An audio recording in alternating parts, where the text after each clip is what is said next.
yayaman ka ba sa pagiging sepulturero sa palagay mo, Steve?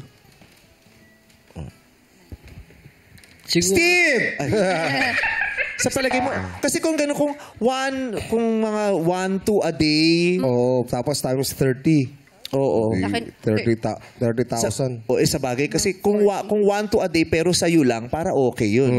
Pero kung 3 kayo sa bahay o 5 kayo, tapos magbabayad ka ng bahay, magbabayad ka ng kuryente, magbabayad ka ng tubig, magbabayad ka ng tuition, ng pagkain. Yes. Ikaw sepulturero ka.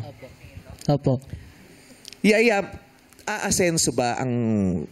may chance bang umasenso ka sa pagiging sepulturero? Hindi po. Kasi ang trabaho po kasi namin, hindi naman po kasi araw-araw nagkakaroon ng trabaho. Kumbaga, may araw din na wala kayong ginagawa.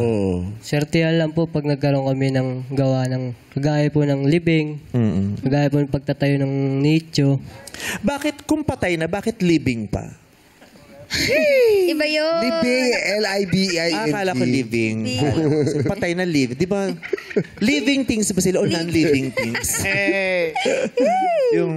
Okay, so...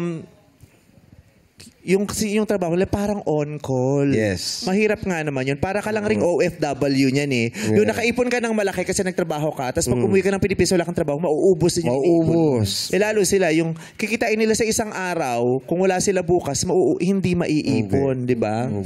Hindi maiipon. Mauubos sa pangangailangan mo. Buti nga yung iba, di ba, libre bahay na. Libre Kung tirahan. kikitain po namin sa isang araw, gagastusin lang din po namin. Pangkain. Saan ka nakatira? Sa Ngandam po, Caloocan. Sa bahay naman, hindi sa sementeryo? Bahay naman po. Okay. Sa ibang bansa kaya, malaki ang sahod o kinikita ng mga ganyang trabaho? Feeling ko, kasi... Diba? Kasi yung mga ganyang klase ng laborers sa ibang bansa, mas pinoprotektahan ng gobyerno. Yung construction workers, yung mga ganyan. Yung mga nagbabasura, garbage collector. Oo. Kasi dito sa Pilipinas, yung ganyang trabaho talaga parang walang masyadong suporta, walang masyadong benepisyo, hindi masyadong nakikita. Yes. Hindi masyadong pinapansin. Diba? Kaya... nakakaawa din kasi talaga sila. Diba? Imagine mo silang nag-aalaga sa mga mahal natin sa buhay. Katulad yung sinabi ko, can you imagine yung mundo na walang sepulturero at walang nag-aalaga ng mga ganyan? Diba? Nakikita ba natin ang mundong AI ang nag-aalaga at sepulturero?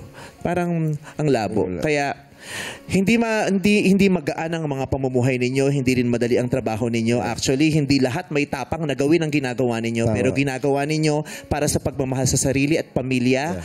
Umaasa kaming itong trabaho nyo hindi lang makapagtatawid ng mga buhay nyo, kundi makapaghahatid sa inyo sa magandang kinabukasan. Maraming salamat at sinasaluduhan po kayong lahat.